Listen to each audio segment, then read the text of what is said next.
Hello. मैं फिर से स्वागत करता हूं आप सबका। आज हम चर्चा करने वाले हैं फॉरवर्ड्स पर।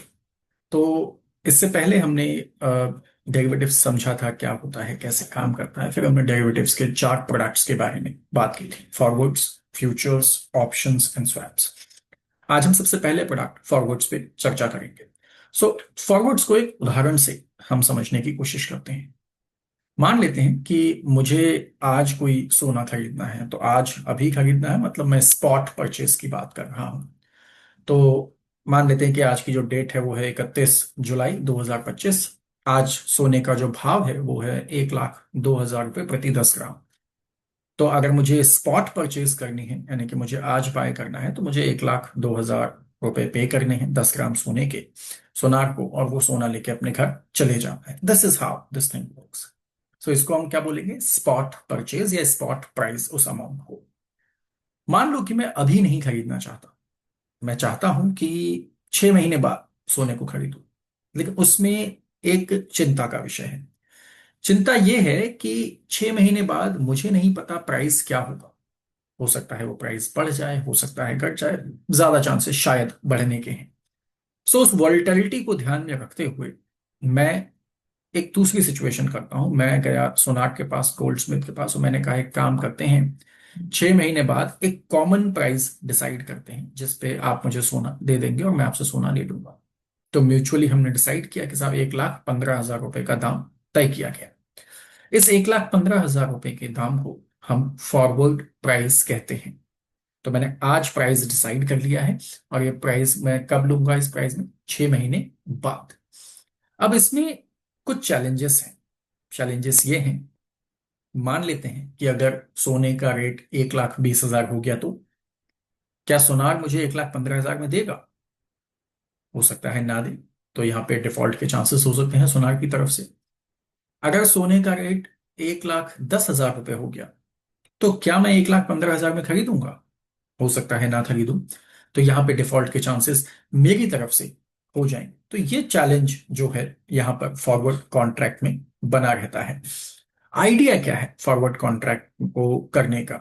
The idea behind this is कि हम, पूरा उद्देश्य ये है कि हम प्राइस को फिक्स कर दें एक सर्टेन डेट के लिए। एक प्राइस, एक क्वांटिटी हम फिक्स कर रहे हैं एक सर्टेन डेट के लिए, जिस वक्त हम उसको परचेज को करेंगे। इस तरह से बेसिकली फॉरवर्ड कॉन्ट्रैक्ट काम करता है।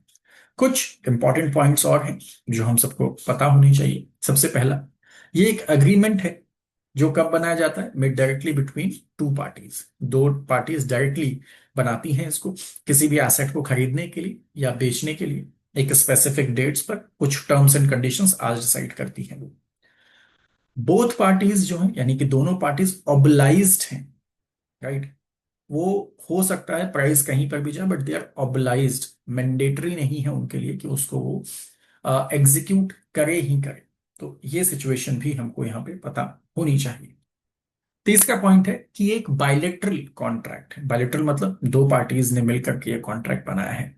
किसी भी पॉइंट ऑफ टाइम में दोनों पार्टी अगर चाहें तो म्यूचुअली उस कॉन्ट्रैक्ट को या उस कॉन्ट्रैक्ट में कोई ऑल्टरेशन कर सकती है, अगर दोनों पार्टीज अग्री हो जाएं तो। देन लास्ट पॉइंट क्या है सर? फॉरवर्ड्स को सबसे ज्यादा कमोडिटीज में, फॉरेन एक्सचेंज में, इक्विटी में, इंट्रास्ट रेट मार्केट्स में इसका इस्तेमाल किया जाता है। ये चार points exam point of view से भी बहुत इंपॉर्टेंट होते हैं। देन दो तरह के रिस्क हैं जो आपको फॉरवर्ड कॉन्ट्रैक्ट्स में दिखेंगे। पहला रिस्क आपको दिखेगा लिक्विडिटी का। क्योंकि ये लिस्टेड नहीं है किसी स्टॉक एक्सचेंज पे और ट्रेड नहीं होता, तो वहां पे बाकी के मार्केट पार्टिसिपेंट पार्टिसिपेट नहीं कर पाते, जिसकी वजह से लिक्विडिटी जो है वो कम हो जाती है। दूसरा एक रिस्क है काउंटर पार्टी रिस्क। इस पे ऑलरेडी मैंने अभी चर्चा की कि प्राइस अगर फेवरेबली मूव नहीं किए तो either of the parties can default. दोनों में से कोई भी एक पार्टी डिफॉल्ट कर सकती है। तो ये काउंटर पार्टी रिस्क भी यहां पर बना रहता है। बहुत बहुत आभार आप सबका इतना समय निकालने के लिए। मैं आशा करता हूं कि मैंने अभी तक जो चर्चा की है वो डेफिनेटली आपके लिए हेल्पफुल रहेगी। और अगले जब हम सेशन में मिलेंगे तो उसमें हम कुछ और चीजों के बारे में चर्चा करेंगे। धन्यवाद।